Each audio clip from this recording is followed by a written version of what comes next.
Welcome to the BoldSign eSignature tutorial. In this video, I will show you how to create an account in BoldSign. BoldSign is an electronic signature platform designed to simplify the document signing process. Whether you're handling contracts, agreements, or other essential paperwork, BoldSign offers a secure and legally compliant solution that eliminates the need for physical signatures. This cloud-based platform helps individuals and businesses to sign and manage documents effortlessly. Let me show you how to create an account with BoldSign. When you are at the BoldSign sign-up page, which is account.boldsign.com, you'll notice various options to create your account. BoldSign offers flexibility to sign up through different methods. First, if you prefer using your Google account, click the Sign Up with Google option. It is quick and convenient.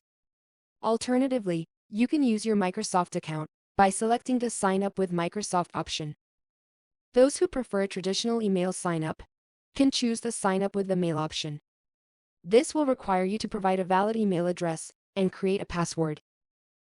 Using a single sign-on system, you can streamline your login process by choosing the SSO option. This allows you to use existing credentials from a trusted identity provider. If you already have a BoldSign account, you can access it by clicking the sign-in link. For this tutorial, since I don't have an account yet, I'll click on the sign-up link to guide you through the registration process. Before I create the BoldSign account, reviewing the privacy policy and terms of use is always a good practice. These important documents can be found by clicking the privacy policy and terms of use links on the sign-up page. This ensures transparency and builds trust by assuring you of your information and data security. After choosing my preferred sign-up method, I proceed by typing in my email address.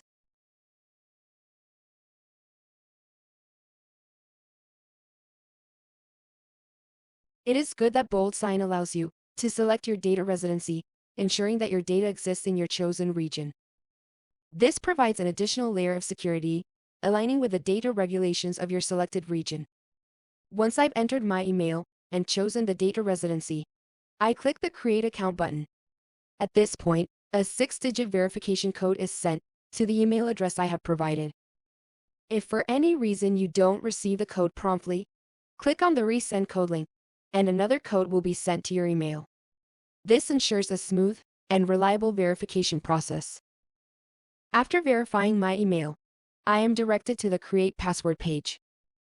Here I'll type in the password I'll use whenever I want to access my BoldSign account.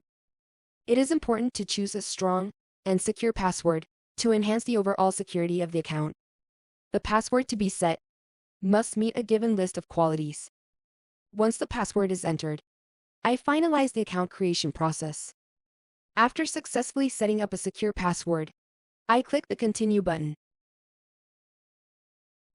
This takes me to the next step, where I enter my first, last, and company names.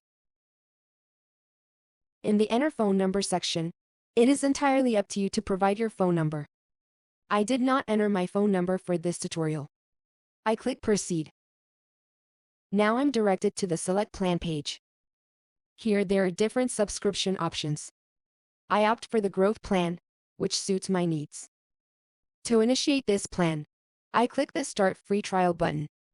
This allows exploring the features of the Growth Plan without any immediate financial commitment. It is good to understand BoldSign's benefits before deciding on a subscription. That's how you create a BoldSign account. This is the BoldSign dashboard page. Let me show you the 4 columns on the main page. In the Waiting for Me section, you'll find documents sent for signature. Moving on to the Waiting for Others section, you'll see documents that were sent out for signing, but are still not signed by the recipients. This helps track the progress of documents. In the Need Attention column, documents that require intervention due to errors in the email addresses are highlighted. This ensures that the issues are promptly addressed and keeps the signing process smooth and error-free. In the Recently Revoked, Declined, and Completed column, you'll find a comprehensive overview of the signed documents. This includes those that have been successfully signed, revoked, or declined. At the bottom of the dashboard, there is a summary. It provides the total count of documents within the account, and a breakdown of the documents sent in the current month. This displays the overall activity and helps stay organized. Let me show you the left navigation panel of BoldSign, where you'll find various options to manage documents, templates, users, and more. Under the Documents section, I can easily access various categories of all documents. In the Templates section, the templates can be managed effectively. Moving to the Bulk Links section, see all the bulk links that were generated.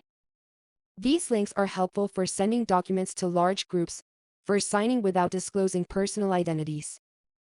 Under Users and Teams, information on all users in BoldSign account and the teams created are stored. Additionally, users' contacts can be accessed from the Contacts option. The API section is a valuable resource for developers. It allows developers to incorporate electronic signature capabilities into their applications or workflows. Lastly, the Settings option opens up many choices. On the My Profile page, names can be changed and emails updated in the email settings. Users can also decide the type of two-step authentication that they want to add. Brands can be customized under the branding settings. After the trial period, if I wish to continue in BoldSign, I click the subscription option. Here I can upgrade my current plan, or choose a different plan that better suits my requirements. Also, it is not necessary for the signers to have a BoldSign account to sign the document. Signers can directly sign through the email notification. And that's how you log into BoldSign. If you found this video useful, do not forget to hit the like button and subscribe. Thank you for watching. Stay tuned to our channel for more BoldSign tutorial videos.